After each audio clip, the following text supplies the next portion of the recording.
masalah. Adapun rumusan masalah yang pertama yaitu ada apa itu identitas nasional, kedua apa saja tantangan Gen Z di era sekarang, dan yang terakhir yaitu apa efek dari globalisasi.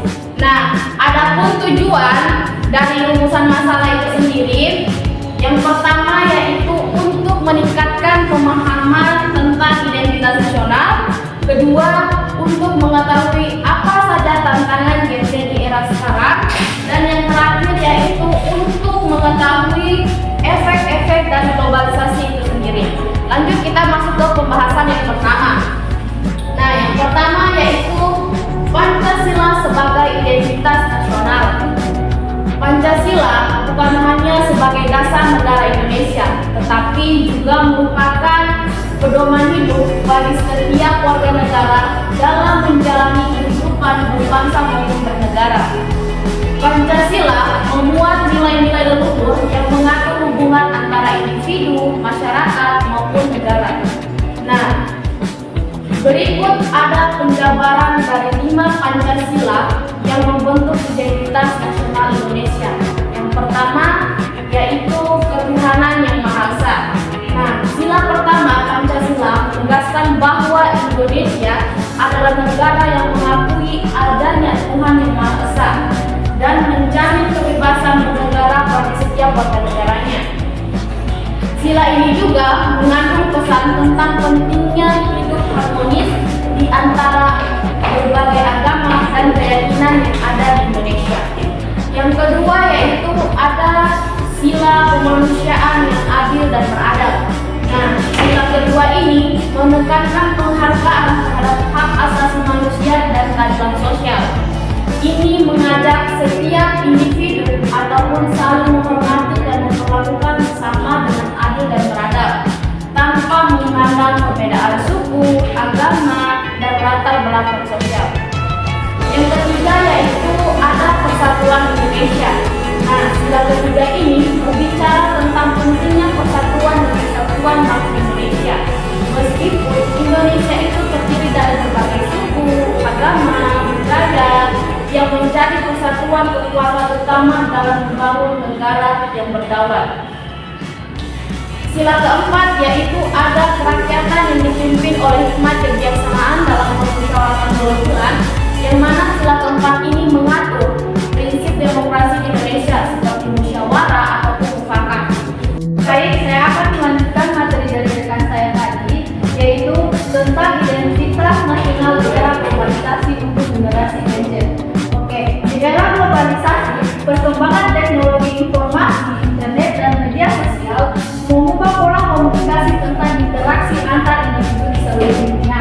Globalisasi membawa dampak positif seperti kemajuan di bidang ekonomi, pengetahuan, teknologi. Namun, fenomena ini juga menimbulkan tentang serius dalam menjaga identitas nasional Indonesia. Yang pertama, pengaruh bangsa asing. Globalisasi memungkinkan masuknya budaya asing yang seringkali lebih dominan melalui media sosial, film, musik, dan berbagai platform digital lainnya.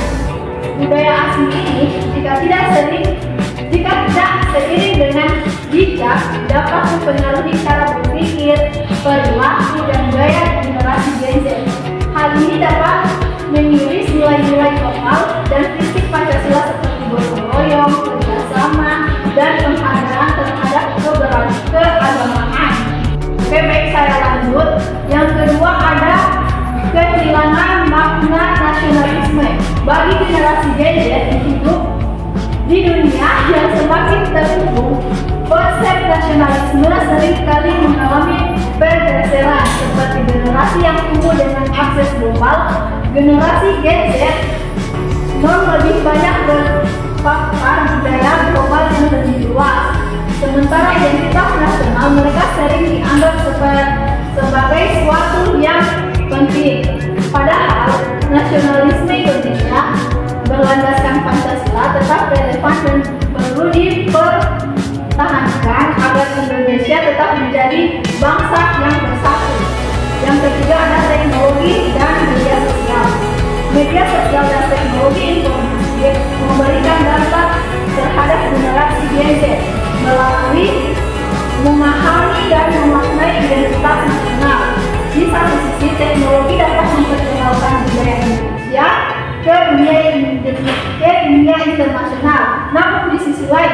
Media nasional juga dapat menyebarkan bahasa asing yang dapat mengancam nilai-nilai di Indonesia. Baik, saya akan melanjutkan materi dari rekan saya. Di sini adalah relevansi Pancasila dan nasionalisme bagi generasi Z. Di tengah tantangan globalisasi, Pancasila tetap relevan sebagai dasar negara dan pedoman hidup bangsa Indonesia.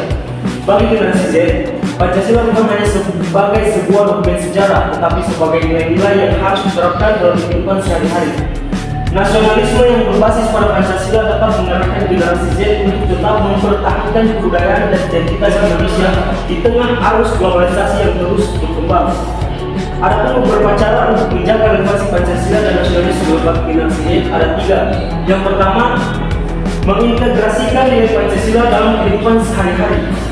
Generasi Z perlu menjadikan nilai-nilai Pancasila sebagai pedoman dalam kehidupan pribadi, sosial, dan profesional. Misalnya, sila pertama tentang keberagaman agama dapat diimplementasikan dengan menghargai perbedaan agama dan keyakinan di sekitar kita. Sila kedua tentang kemanusiaan yang adil dan beradab harus menjadi dasar dalam memperlakukan orang lain dengan rasa hormat dan adil. Selanjutnya yang kedua, menggunakan teknologi untuk menjaga identitas nasional. Teknologi dapat menjadi alat yang efektif untuk menyebarkan nilai-nilai Pancasila dan kebudayaan Indonesia di dunia internasional. Generasi Z yang mahir dalam teknologi bisa memanfaatkan platform digital untuk mempromosikan budaya Indonesia seperti seni, musik, kuliner, dan bahasa, serta mengedukasi orang lain tentang pentingnya Pancasila sebagai dasar negara. Dan selanjutnya yang terakhir, berpartisipasi dalam aktivitas sosial dan politik. Generasi Z harus aktif dalam berbagai kegiatan sosial dan politik yang mendorong terciptanya keadilan sosial, seperti yang dimanatkan oleh sila kelima Pancasila. Mereka dapat terlibat dalam gerakan sosial, kampanye lingkungan, dan program-program yang mendukung kesejahteraan masyarakat.